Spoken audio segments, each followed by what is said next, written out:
What the king dreams, the hand of the king builds. Or, so say the kings, the hands, and the lords who wish to be hands. The lowborn put it differently. The king eats and the hand takes the shit. The fact is, most kings hate ruling. We shouldn't blame them. Their only qualification is blood. So, naturally they're wary of a seat made of blades. Far better to find other men to rule in their stead.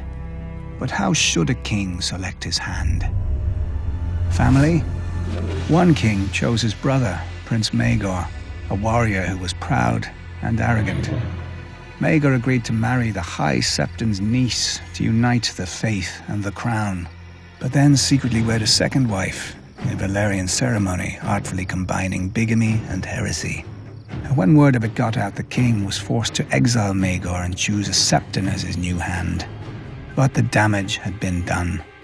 The king had trusted in family, and his brother had set off a rebellion that would claim his rule and his life. Strength?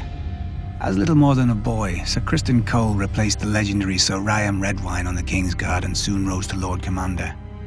But knights only know one way to settle disputes.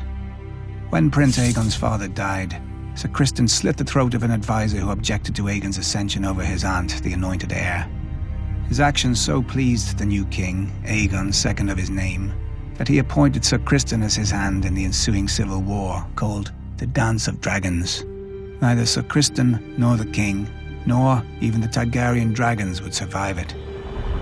Perhaps it's no surprise that the wisest king in the history of Westeros made the wisest choice for his hand.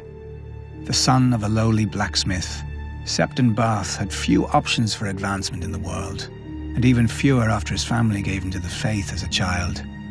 But as royal record keeper, Barth impressed the king so much that the king, defying all his high-born advisors, made Septon Barth his hand. 40 years of prosperity ensued. So much did Barth accomplish that many lords and commoners credited him with sorcery. No other explanation could they accept for a man without blood or skill at arms, because what Barth had was rarer than both: a sharp mind. Years later, the realm had no sharper mind than Lord Tywin Lannister, hand to King Aerys Targaryen, or, as history remembers him, the Mad King. He saw assassins and plots in every shadow, heard whispers in silence, and burned men alive. But his greatest madness by far was driving away Lord Tywin. The Mad King then cycled through every mistake of his ancestors.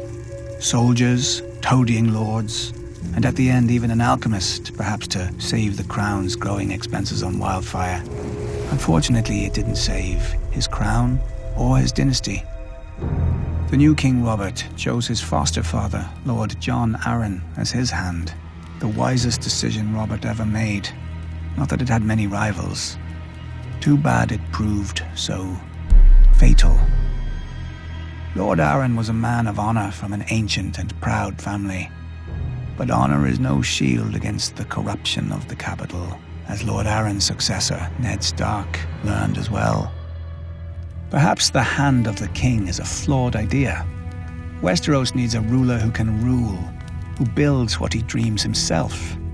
A king who can't govern his kingdom is no king, and a hand who shits what another man eats is an arse.